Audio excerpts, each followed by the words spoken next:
नमस्कार दर्शकों, पंडित ज्योतिष चैनल में आप सभी का हार्दिक स्वागत है। आज हम आपको बताएंगे विजय एकादशी कुंभ संक्रांति का 13 फरवरी को योग बन रहा है, क्या लाभ है। वीडियो पूरा अंत तक देखिए एवं वीडियो देखने से पहले हमारे चैनल को subscribe, video like, WhatsApp, Facebook, Instagram एवं सभी प्रकार के सोशल नेटवर्किंग साइट्स पर हमारे वीडियो को देख से शेयर भी कीजिए और साथ ही सब्सक्राइब बटन के बराबर में जो बेल आइकन है उसको भी दबाकर ऑल नोटिफिकेशंस को ऑन कर लीजिए, जिससे कि सनातन धर्म एवं ज्योतिष संबंधी सूत्र जानकारियाँ आपको मुफ्त में एवं समय से प्राप्त हो सके और सनातन धर्म की विशेष जानकारियाँ भी आपको प्राप्त हो सके। दर्शकों देखिए, आने वाली 13 फरवरी को विजय एकादशी है और साथ में ना कुंभ संक्रांति भी है, जिसको हम लोग विष्णुपति संक्रांति भी कहते हैं। जो भी आप लोग सत्कर्म करेंगे इस दिन यानी 13 फरवरी को, विष्णुपति संक्रांति में इतना सामर्थ्य है कि आपके किए हुए सत्कर्मों को, व्रत उपवास को, पूजा पाठ को, सबको 1 लाख गुना पुण्यदायक बना देगा। जी हाँ, तो आइए हम लोग जानते हैं सब कुछ पूरे विस्तार से। एकादशी तिथि शुरू हो जाएगी 12 फरवरी को, ठीक है। व्रत उपवास हमको 13 फरवरी को करना है, लेकिन एकादशी एक दिन पहले से शुरू हो रही है 12 फरवरी से दोपहर के 12:22 पर। इसलिए 12 फरवरी के सुबह से ही आपको चावल नहीं खाना है। सुबह से ही क्यों मना करते हैं? क्योंकि जो भी आप लोग चावल खाएंगे ना वह आपके पेट में ही पड़ा रहेगा 12 बजे तक, ठीक है। तो इसलिए चावल खाने के लिए मना किया जाता है। तो 12 फरवरी को सुबह से आप चावल नहीं खाएँ। 13 फरवरी को आप लोग व्रत उपवास कर लेना। अब कई लोग कहते हैं कि महाराज हमने वीडियो में तो सुन रखा था, लेकिन हमको यह जानकारी नहीं रहती अथवा तो हमको याद नहीं रहता कि हमको चावल आज नहीं खाना है, इसलिए हम लोग भूल चूक से खा लेते हैं। तो इसके लिए मैंने समाधान कर रखा है, शॉर्ट वीडियो डालता हूँ, शॉर्ट वीडियो भी आप देख लिया कीजिए, उससे आपको पता लग जाएगा आज एकादशी और जो भी नोटिफिकेशन होता है आपको मिल जाया करेगा लिंक में आपको, ठीक है। आप मेरा पूरा वीडियो देखिए, शॉर्ट भी देखते रहिए कीजिए, साथ साथ चैनल सब्सक्राइब कर लीजिए। इस एकादशी की महिमा ब्रह्मा जी से नारद जी पूछते हैं और युधिष्ठिर जी भगवान श्री कृष्ण से पूछते हैं। तो ब्रह्मा जी कहते हैं कि यंत्र कश्चिता ख्यात मयत विजया व्रतम। हे नारद जी, आज तक मैंने इस विजय एकादशी के व्रत का वर्णन किसी के समक्ष नहीं किया।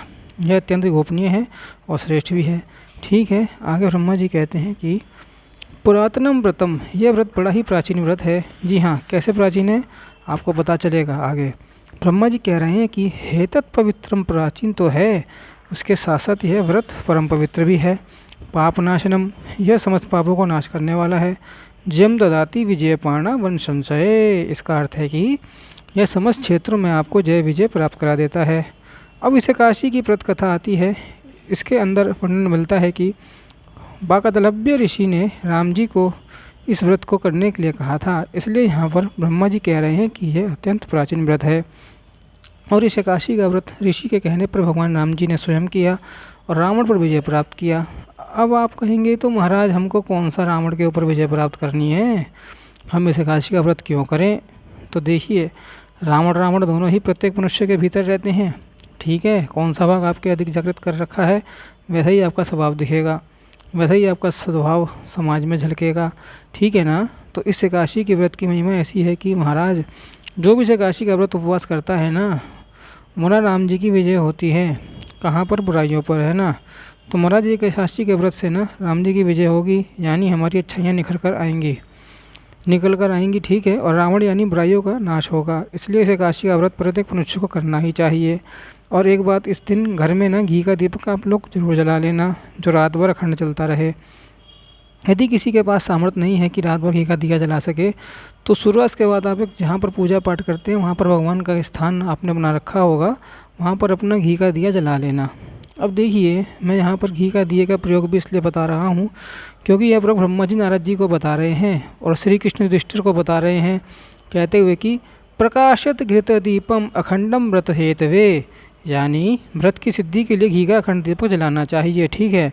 आप लोग इसको समझ गए। अब देखिए, इस व्रत की यानी विजय एकादशी की व्रत की फल की श्रुति के बारे में ब्रह्मा जी क्या नारद जी को बता रहे हैं कि जो भी इस व्रत को करेगा यह लोक जय प्राप्ति, यह लोक यानी इस लोक में उसकी जय की प्राप्ति होगी, यानी उसकी विजय होगी। किस पर? उसकी बुराइयों पर, उसके दुर्गुणों पर, मन की चंचलता पर, मन के भटकाव पर उसकी विजय प्राप्ति होगी और वह व्यक्ति निखर कर आएगा। आगे ब्रह्मा जी कहते हैं कि परलोकस्थ तथा कृष्ण अक्षय, यानी परलोक में उसको अक्षय स्थान मिलेगा। देखिए, जिसके पास जितना पुण्य होता है ना उतने ही दिन का अधिकारी वह परलोक में होता है, चाहे वह विष्णु लोक हो, चाहे शिवलोक हो, चाहे स्वर्गलोक हो, किसी का भी लोक हो, ठीक है ना। लेकिन इस एकादशी के व्रत की ऐसी महिमा है कि परलोक से तथा कक्ष आपको परलोक में अक्षय स्थान मिलेगा, यानी उस स्थान से आपको कभी हटाया नहीं जाएगा। इस एकादशी के व्रत की ऐसी महिमा है तो इतस्मात् कारण पुत्र कर्तव्यम विजयाव्रतम, इसलिए हे पुत्र, हे नारद जी, इस व्रत को यत्नपूर्वक सभी को करना ही चाहिए। कई लोग ना कमेंट करते हैं बिलबिला के कि हम अभी कुंवारी हैं, हम अभी व्रत नहीं कर सकते, हम फेमिनिज्म हैं, क्या हम अभी कुंवारे हैं व्रत कर सकते हैं क्या? बिल्कुल एकादशी का व्रत सभी के लिए है। जहाँ पर नहीं होगा मैं वहाँ पर उस वीडियो में बता दूंगा कि आपको यहाँ पर यह चीज़ नहीं करनी है, बताता भी हूँ, ये तो कॉमन सेंस की बात है। एकादशी व्रत बालक वृद्ध नर नारी सभी लोग कर सकते हैं, सदवा विधवा सभी लोग कर सकते हैं। ठीक है, अब यह तो थी एकादशी की संक्षिप्त महिमा जो मैंने अभी आपको बताई। अब ना इस दिन विष्णुपदी कुंभ संक्रांति भी है। समय रहेगा सूर्योदय से लेकर 13 तारीख को ही बात हो रही है, सूर्योदय से लेकर दोपहर के 12:41 तक, यानी यह वाला जो योग है विष्णुपदी संक्रांति वाला योग है, यह आधे दिन तक ही रहने वाला है। महाराज देखिए, मैंने शुरुआत में ही आपको बता दिया था, यह विष्णुपति संक्रांति ना आपके सत्कर्मों को लाख गुना कर देती है। और भी महिमा आप लोग सुनिए। शास्त्र कहते हैं कि लक्षम विदुपति फलम विष्णुपदी नामक संक्रांति में किया गया पुण्य कर्म लाख गुना फल देता है। जो भी आप एकादशी का व्रत कर लेंगे, अब देखिए महाराज, आप एकादशी का व्रत तो एक करेंगे, लेकिन 1 लाख एकादशियों का पुण्य भी आपको इसी प्रभाव से आपके जीवन में सहज ही आ जाएगा। कई लोग क्या सोचते हैं ना कि 1 लाख एकादशी का पुण्य हमको मिल गया, अब हमको एकादशी करने की क्या आवश्यकता है। तो देखिए, दुष्कर्म करना यदि आप नहीं छोड़ते हैं ना, तो सत्कर्म करना भी आपको नहीं छोड़ना चाहिए। ठीक है ना। जैसे कि पैसे कमाने के लिए कोई खूब यत्न करता है, दिन से लेकर रात पूरा लगा ही रहता है दौड़ धूप में, ऐसे ही हमको भी यत्नपूर्वक इन पुण्य कर्मों की, इन सत्कर्मों की कमाई दिन रात करनी चाहिए। ठीक है। तो विष्णुपति संक्रांति के एकादशी का व्रत करने से, इस योग से मिलने से आपके एकादशी का फल 1 लाख गुना होकर आपको मिल जाएगा। आगे शास्त्र कहते हैं कि संक्रांतो यानी दत्तानी हवे कव्यानी दधिहम, यानी संक्रांति के दिन आप जो भी हव्य क्या होता है, हवन को हव्य कहा जाता है। ठीक है। जो भी आप लोग देवताओं को अर्पित करते हैं हवन के माध्यम से, और जो भी आप लोग यानी पितरों के निमित्त आप जो भी अर्पित करते हैं, वे आपको सूर्य भगवान क्या करते हैं कि ताने नित्यम ददाते अर्क पुण्यजन्म जन्मने, आपको हमेशा जन्म जन्मांतरों तक वापस करते रहते हैं।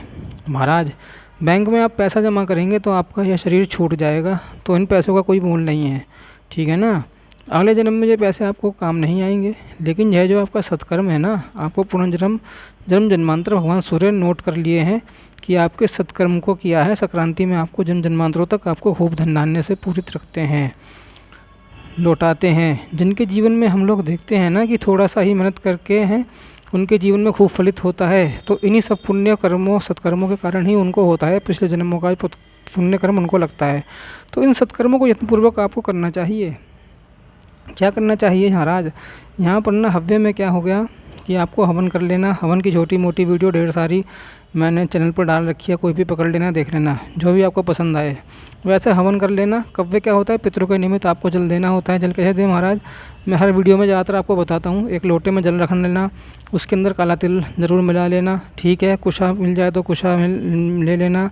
गीता जी के 7वें अध्याय का पाठ कर लेना या सुन लेना, अथवा तो सुन लेना। जो पाठ नहीं कर सकते, मैंने पाठ रिकॉर्ड करके अपने वीडियो चैनल पे यूट्यूब पे डाल रखा है हिंदी में, वह सुन लेना, वहाँ से आप लोग सुन सकते हैं। और जब पाठ पूरा हो जाए तो उस लोटे से निहारते हुए कहना कि गीता जी के किए हुए 7वें अध्याय का पाठ पुण्य मैं अपने पितरों को अर्पित करता हूँ। और ऐसे करके आप ना दक्षिण दिशा की ओर मुख करके ये जल अर्पित कर देना। कहाँ से जल करेगा, अंगूठे और उंगली के बीच में से जो हथेली है, जल आपका वहाँ गिरना चाहिए, वहाँ से। ठीक है। इसे पितृ तीर्थ कहते हैं।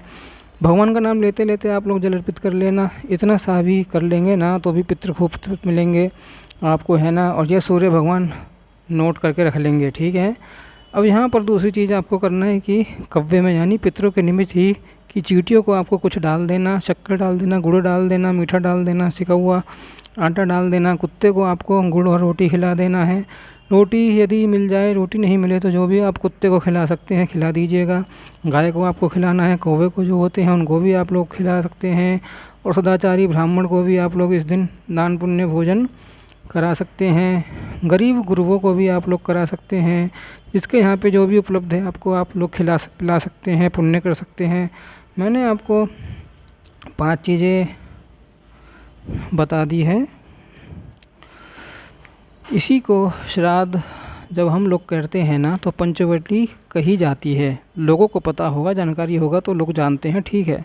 आगे शास्त्र कहते हैं इसी संक्रांति के विषय में कि स्नान दान जब श्राद्ध हो मादश महाफलम। स्नान यानी सूर्योदय से पहले उठकर आप स्नान कर लेना। दान यानी जो मैंने आपको बता दिया, पितरों के निमित्त जप खूब करना, भगवान के नाम का जप करना, वह भी 1 लाख गुना पुण्यदायी हो जाएगा, ठीक है।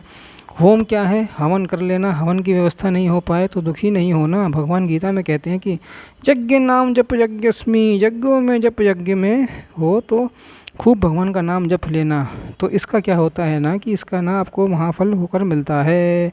अब देखिए आखिरी बात जो मैं आपको बताते आते हैं यहाँ पर बता दूं कि संक्रांति के दिन ना आप खूब दान पुण्य करिए, लोगों की सेवा करिए, वह सब आपको अक्षय होकर मिलता है, ठीक है। एक आती है विष्णु संक्रांति, साल में 2 बार आती है। उसी तिथि पर यदि आप दान पुण्य पूजा पाठ करते हैं तो अत्यंत शुभ फल मिलता है, ठीक है। 3 महीने तक का पुण्य आपको मिल जाता है, ठीक है।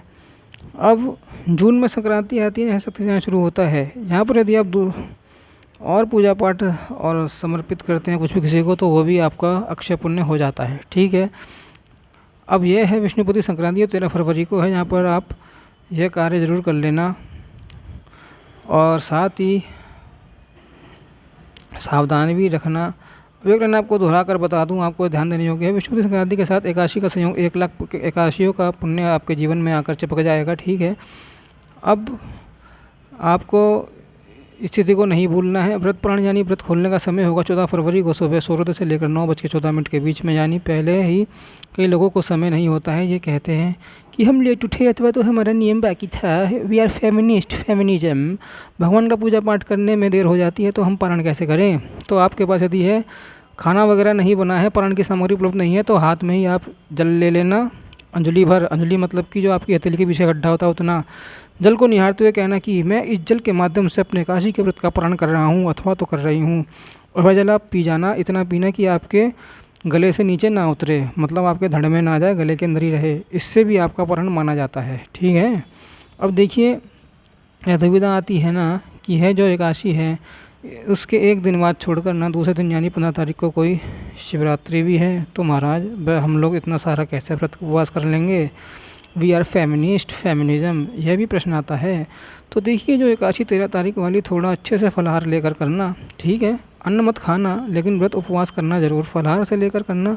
और जो पूरा कड़क व्रत अथवा तो कड़क उपवास, कड़क तपस्या जो होती है 15 तारीख को कर लेना, ठीक है।